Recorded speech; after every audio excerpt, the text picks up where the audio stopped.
Saudi আরবকে ভাই না খায়া মানে অতটুকু ভাত 2 মুঠো ভাত আমরা আসলে দেখেন। আসসালামু আলাইকুম বন্ধুরা, কেমন আছেন? আশা করি ভালোই আছেন।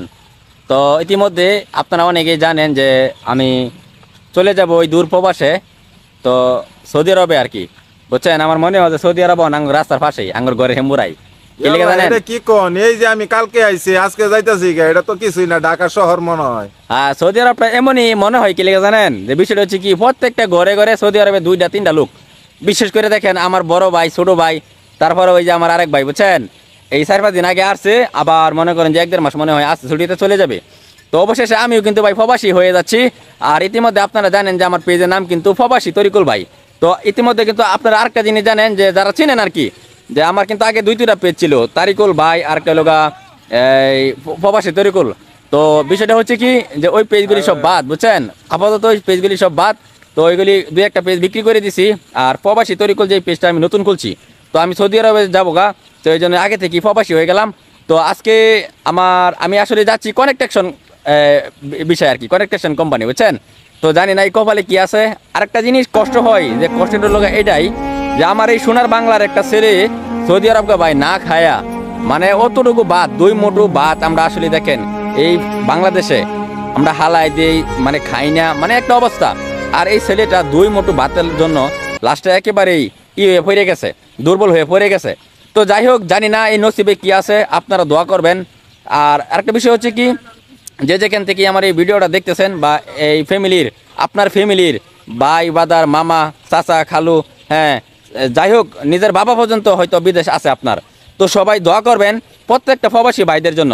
আর এই প্রত্যেকটা প্রবাসী ভাই দেখেন, এই দেশের অর্থের জন্য, এই ফ্যাটটা চালানোর জন্য, মা বাবা বউ ফুলাফান, ঠিক আছে, এগুলি চালানোর জন্যই, টাকার জন্যই ভাই এই দূরপ্রবাস।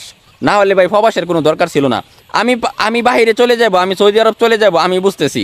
তারপরেও আমার মনে একটা কষ্ট, যে দেখেন আমি বউ ফুলাফান, মা বাবা, ভাই বাদার, আমার সোনার বাংলা, ঠিক আছে, এগুলি ছেড়ে যে চলে যাবো, এটা কিন্তু আমার একটা কষ্ট।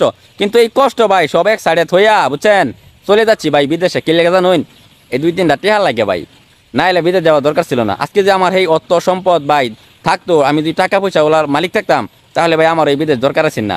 যেভাবে ভাই মানে সৌদি আরবের অবস্থা আপনারা জানেন যে ইতিমধ্যে অনেক খারাপ। তারপরে ভাই আমরা চলে যাচ্ছি, কি করাম ভাই, সুখের আশা। তো এই সুখটা যেন হয় ভাই, দোয়া করবেন। আরেকটা বিষয় হচ্ছে কি, যেটার জন্য ভিডিওটা আমি স্টার্ট দিয়েছিলাম, যে এই ভাই কিন্তু আছে সৌদি আরব থেকেই, উনি সৌদি আরব আছে, আমিও চলে যাব। তো আমি ভাইয়ের কাছ থেকে জিজ্ঞাসা করবো, ভাই বর্তমানে সৌদির যে হাল, আপনি তো রানিং কয়েকদিন আগে আসছেন, তো সৌদি আরবের তাপমাত্রাটা ভাই কেমন, মানে আমরা কি সহ্য করতে পারবো কিনা, এই বিষয়ে কিছু কথা বলেই আমি ভিডিওটা স্কিপ রেখে দিব। আসসালামু আলাইকুম। অত্র এলাকার বাংলাদেশ ভাই ও বোনেরা, সৌদি আরবের প্রবাসী ভাই ও বোনেরা, আমার অন্তঃস্থল থেকে সালাম রইল। বিশেষ করে ছোট ভাই যে কথাটা বলল, সেই কথাটা হয়েছে রৌদ্রের তাপ, এটা তো অবশ্যই আছে। তারপরেও যে সকালবেলা সূর্যটা ওঠে 45 ডিগ্রি তাপ লয়ে ওঠে, তারপরে দুপুরবেলা 60-65 এরকম, এ হলো পরিস্থিতি, ঠিক আছে। যাই হোক, আর এগুলি ভাই মাথার উপরে রেখেই, এই রোদে তাপমাত্রা রেখে কিন্তু আমাদের কাজ করতে হবে। আমরা কেউ 3 লাখ 4 লাখ 5 লাখ 6 লক্ষ 8 লক্ষ 10 লক্ষ পর্যন্ত খরচা করে কিন্তু আমরা দূরপ্রবাসে চলে যাই, একমাত্র টাকা ইনকামের জন্য। আর এই টাকার দিকে চাইতে হবে আমাদের, রোদের দিকে তাকানো যাবে না, কি বলেন বড় ভাই? অবশ্যই, হ্যাঁ, এই টাকার দিকে চাইলে ভাই, তাহলে ভাই জীবনে ওই কিছুক্ষণ আগে একটা ভিডিও দিলাম না, ভালো একটা বদ না লইয়া লেফটিনও যাইতে পারবেন না।